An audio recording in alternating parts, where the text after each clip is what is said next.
ನಮಸ್ಕಾರ, ನೀವು ನೋಡ್ತಾ ಇದ್ದೀರಾ ಸುಮನ್ ಟಿವಿ ಕನ್ನಡ. ನಾನು ಮಹೇಶ್.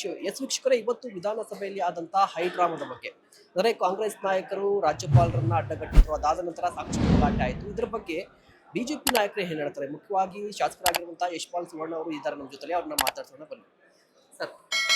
ನಿಜವಾಗಿ ರಾಜ್ಯಪಾಲರು ಸರಿಯಾಗಿ ನಡ್ಕೊಂಡಿದ್ದಾರೆ. ಯಾಕೆಂತೇಳಿದರೆ ಯಾರಿಗೆ ಗೌರವ ಕೊಡಬೇಕು ಅವರಿಗೆ ಗೌರವ ಕೊಟ್ಟಿದ್ದಾರೆ.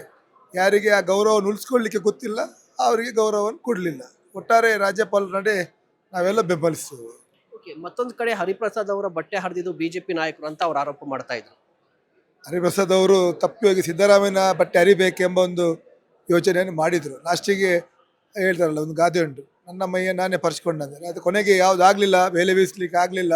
ಒಂದು ರಾಷ್ಟ್ರ ಮಟ್ಟದಲ್ಲಿ ನ್ಯೂಸ್ ಆಗಬೇಕನ್ನೋ ಒಂದು ಆಲೋಚನೆ ಮಾಡಿದರು. ಕೊನೆಗೆ ಆಗಲಿಲ್ಲ. ಅದರಿಂದಾಗಿ ಅವರ ಬಟ್ಟೆನ ಅವರು ಹರ್ಕೊಂಡ್ರು ಅಷ್ಟೇ. ಅದೇನು ವಸ್ತೇನಲ್ಲ, ಅದೊಂದು ನಾಟಕ ಕಂಪನಿ ಇದ್ದಾಗೆ. ಓಕೆ, ಮತ್ತೊಂದು ಕಡೆ ಮನ್ರೇಗಾ ಹೆಸರನ್ನ ಚೇಂಜ್ ಮಾಡಿ ಗಾಂಧಿಗೆ ಅಪಮಾನ ಮಾಡ್ತಾ ಇದ್ದಾರೆ ಬಿಜೆಪಿ ನಾಯಕರು ಅಂತ ಹೇಳ್ತಾ ಇದ್ರು.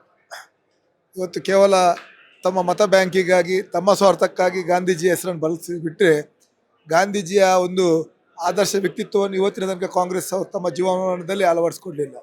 ಒಟ್ಟಾರೆ ದೇಶ ಲೂಟುವಂಥ ಕೆಲಸ ಮಾಡಿದ್ದಾರೆ. ಹಿಂದೂ ವಿರೋಧಿ, ದೇಶ ವಿರೋಧಿ ಚಟುವಟಿಕೆಯಲ್ಲಿ ಭಾಗವಹಿಸಿದ್ದಾರೆ. ಆದರೆ ಮಹಾತ್ಮ ಗಾಂಧಿಯವರು ಯಾವತ್ತೂ ಕೂಡ ದೇಶದ ಬಗ್ಗೆ ಅಭಿಮಾನದಿಂದ, ದೇಶದ ಬಗ್ಗೆ ಚಿಂತನೆಗಳನ್ನು ಮಾಡಿದ್ದಾರೆ. ಆದರೆ ಇವತ್ತು ಕಾಂಗ್ರೆಸ್ ಅವರು ಅದಕ್ಕೆ ತತ್ವಿರೋಧವಾಗಿ ದೇಶವನ್ನು ಲೂಟುವಂಥದ್ದು, ಬಾಂಗ್ಲಾದೇಶದವರ ಪರವಾಗಿ, ಪಾಕಿಸ್ತಾನದ ಪರವಾಗಿದೆ. ಒಟ್ಟಾರೆ ಗಾಂಧೀಜಿ ಹೆಸರಲ್ಲಿ ಮತವನ್ನು ಪಡೆಯುವುದರಲ್ಲಿ ಮಾತ್ರ ಅವರು ಪ್ರಯೋಜನ ಪಡ್ಕೊಂಡಿದ್ದಾರೆ. ಬಿಟ್ಟರೆ ಅಲ್ಲಿ ಗಾಂಧೀಜಿಯ ಯಾವುದೇ ತತ್ವ ಆದರ್ಶವನ್ನು ಅವರು ಅಳಿಸ್ಕೊಂಡಿಲ್ಲ. ಅದರಿಂದ ಗಾಂಧೀಜಿ ಬಗ್ಗೆ ಮಾತಾಡೋದ ನೈತಿಕತೆ ಇವತ್ತು ಕಾಂಗ್ರೆಸ್ನವರಿಗಿಲ್ಲ.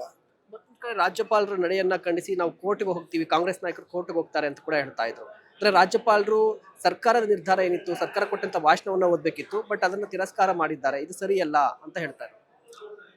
ಅವರು ಕೋರ್ಟಿಗೆ ಹೋಗಲಿ, ನಾಳೆ ಕೋರ್ಟ್ ಕೊಡೋದಕ್ಕೆ ಚೀಮಾರಿ ಆಗ್ತದೆ. ಯಾಕಂತೇಳಿದರೆ ಇವರ ಇತಿಮಿತಿ ಏನೆಂಬುದನ್ನು ರಾಜ್ಯ ಸರ್ಕಾರದವರು ತಿಳ್ಕೊಳ್ಬೇಕಾಗ್ತದೆ. ಅವರ ಒಳಗೆ ಒಗ್ಗಟ್ಟಿಲ್ಲ, ಅವರ ಒಳಗೆ ಸಹಮತಗಳಿಲ್ಲ.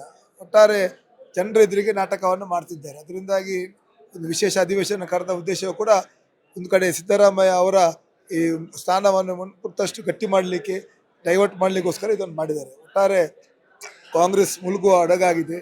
ಮುಂದಿನ ದಿನಗಳಲ್ಲಿ ಇದಕ್ಕೆ ಸರಿಯಾದ ಉತ್ತರವನ್ನು ಜನರು ಸರ್ಕಾರಕ್ಕೆ ನೀಡಲಿಕ್ಕಿದ್ದಾರೆ. Okay sir, thank you so much. ವೀಕ್ಷಕರೇ, ಇವತ್ತಾದಂತಹ ಘಟನೆ ಅಂದ್ರೆ ವಿಧಾನಸಭೆಯಲ್ಲಿ ಏನೆಲ್ಲ ಗದ್ದಲ ಆಯ್ತಲ್ವಾ, ಅದ್ರ ಬಗ್ಗೆ ಇವತ್ತು ಯಶ್ಪಾಲ್ ಸುವರ್ಣ ಅವರು ತಮ್ಮ ಅಭಿಪ್ರಾಯವನ್ನು ತಿಳಿಸಿದ್ದಾರೆ. ಇಂತಹ ಮತ್ತಷ್ಟು ಕಂಟೆಂಟ್ಗಾಗಿ ನೋಡ್ತಾ ಇರಿ ಸುಮನ್ ಟಿವಿ ಕನ್ನಡ. ನಮಸ್ಕಾರ.